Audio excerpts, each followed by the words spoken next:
মুখ্যমন্ত্ৰী মহোদয়ে যিটো আজি নিযুত মাইনা আঁচনিখনৰ শুভাৰম্ভ কৰিলে এইটো আচলতে ছাত্ৰী সবলীকৰণৰ বাবে এটা খুব বৃহৎ পদক্ষেপ বুলি ক'ব পাৰি। এই আঁচনিখনেৰে ছাত্ৰীসকলক যিটো আৰ্থিকভাৱে সহায় কৰিব তাৰ পৰা বাল্য বিবাহ হয়তো বহু পৰিমাণে কমিব।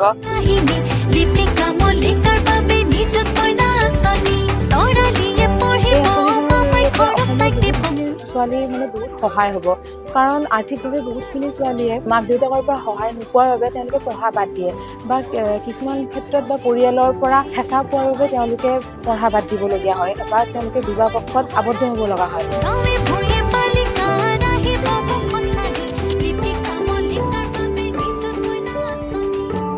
It's a very great initiative taken by our Honorable Chief Minister as it's going to provide a financial aid to the girl's child and also help the parents also to ease out the burden they are getting.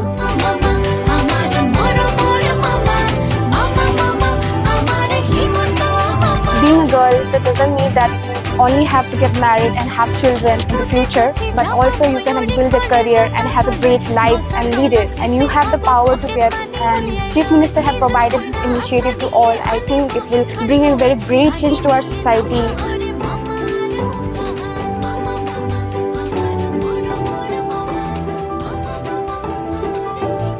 এই আঁচনিটো হ'ল বাল্য বিবাহৰ বিৰুদ্ধে।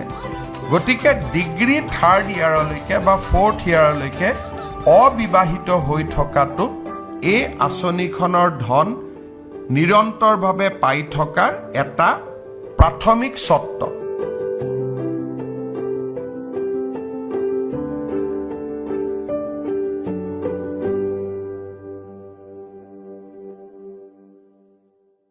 Please subscribe my YouTube channel Srivas Das Blogs.